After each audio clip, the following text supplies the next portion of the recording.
रावण पिछले जन्म में कौन था? पौराणिक कथाओं के अनुसार रामायण में उल्लेख है कि कैकई देश में सतकेतु नामक राजा था। वह धर्म नीति पर चलने वाला तेजस्वी, प्रतापी और बलशाली राजा था। उसके दो पुत्र थे, पहला भानुप्रताप और दूसरा अरिमर्दन। दोनों भाई बहुत प्रतिभाशाली और मेल मिलाप से रहने वाले थे। भानुप्रताप ही अगले जन्म में रावण बना है। पिता के निधन के बाद भानुप्रताप ने राजकाल संभाला और अपने राज्य के विस्तार के लिए युद्ध शुरू कर दिए। उसने कई राज्यों को हराया और उनके राज्य पर कब्जा कर लिया। पूरी धरती पर भानुप्रताप के चर्चे होने लगे। उसके राज्य में प्रजा बहुत खुश थी। एक दिन भानुप्रताप विंध्याचल के घने जंगलों में शिकार पर निकला। उसे वहां सुअर दिखाई दिया।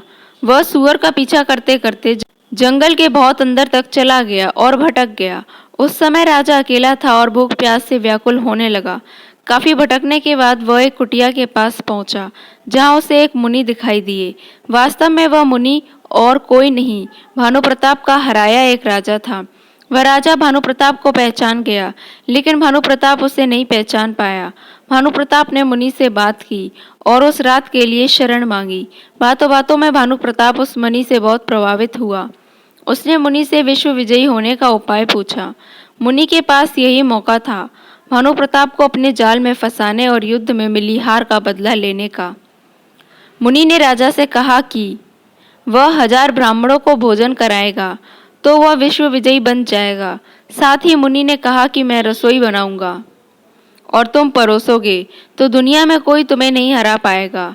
इतनी बात होने के बाद दोनों सो गए। अगले दिन भानुप्रताप चला गया। तय कार्यक्रम के मुताबिक मुनि को भानुप्रताप के यहाँ भोजन बनाने जाना था, लेकिन उसने खुद जाने के बजाय अपना रूप धारण करके काल केतु राक्षस को भेज दिया। काल केतु भी भानुप्रताप से बदला लेना चाहता था, क्योंकि उसके 100 पुत्रों और 10 भाइयों को भी भानुप्रताप ने मार डाला था। काल केतु ने भानुप्रताप के वहां जाकर भोजन बनाया, लेकिन उसमें मांस मिला दिया। जब ब्राह्मणों को भोजन परोसा जा रहा था तो आकाशवाणी हुई। ब्राह्मणों से कहा गया कि यह भोजन खाने पर उनका धर्म भ्रष्ट हो जाएगा। ब्राह्मणों ने भानुप्रताप को श्राप दे दिया कि अगले जन्म में तू परिवार समेत राक्षस बनेगा। इस पर भानुप्रताप ने रसोई में जाकर माजरा समझा और लौटकर ब्राह्मणों को बताया कि इसमें उसकी कोई गलती नहीं है, लेकिन ब्राह्मण तो श्राप दे चुके थे। इसके बाद धीरे धीरे भानुप्रताप का पूरा राजपाट चला गया और वह युद्ध में मारा गया। अगले जन्म में 10 सिर वाला राक्षस रावण बना। उसका छोटा भाई अमिमर्दन कुंभकर्ण बना। उसका सेनापति धर्म रुचि सौतेला भाई विभीषण बना।